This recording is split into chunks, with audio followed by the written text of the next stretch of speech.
Once upon a time, there was a man named Tim. Tim had a big project to complete for work, and he was convinced that he could finish it in just a few days. Despite warnings from his friends that he was underestimating the amount of work involved, and despite of past experiences with a similar project, he was convinced that he could pull it off.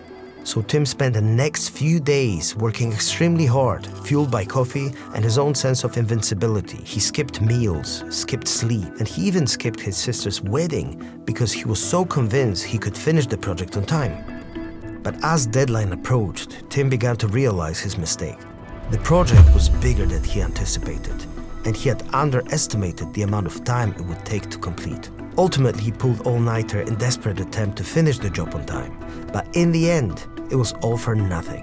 When the deadline came, Tim was still far from finished. He was forced to ask for extension, which his boss reluctantly granted. But even with extra time, Tim still struggled to complete the project. In fact, it took him twice as long as he had originally planned, and he ended up missing several important deadlines as a result. Have you ever underestimated time it takes to complete a task? Or have you ever made plans that were too optimistic only to find out that you couldn't keep up? If you answered yes to either of these questions, then just like Tim, you might be a victim of planning fallacy. So what is a planning fallacy? It's a cognitive bias that causes us to underestimate the time and resources needed to complete a task.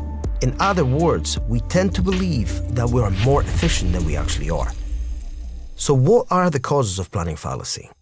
Well, there are several actually. Overconfidence, the tendency of people to overestimate their abilities and underestimate the challenges that they might encounter, leads to overconfidence. Optimism bias causes individuals to have overly positive outlook on the future, especially when it comes to themselves. A lack of experience. Individuals who lack experience with specific task or project are more likely to underrate time and resources necessary to accomplish it. Failure to learn from past experiences.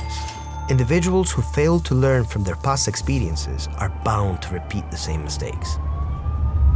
So how can we avoid planning fallacy? One way is to use reference class forecasting. This is a technique that involves using past experiences of similar tasks to predict the time and resources needed to complete a new task. By looking at historical data, we can get a more accurate estimate of how long a task will take.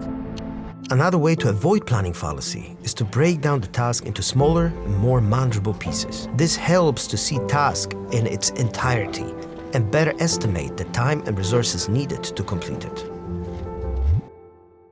In conclusion, planning fallacy is a common cognitive bias that can lead to negative consequences, as demonstrated by Tim's story. By using techniques such as reference class forecasting and breaking down tasks into smaller pieces, we can avoid planning fallacy and better estimate the time and resources needed to complete a task. So next time you plan a project or a task, remember Tim's story and take steps to avoid planning fallacy. Thanks so much for watching. I hope you enjoyed it. If you did, don't forget to hit the like and subscribe to our channel for more videos like that. If you're interested in other biases, you may want to consider either that video or that one. Thanks again, and I'll see you next time.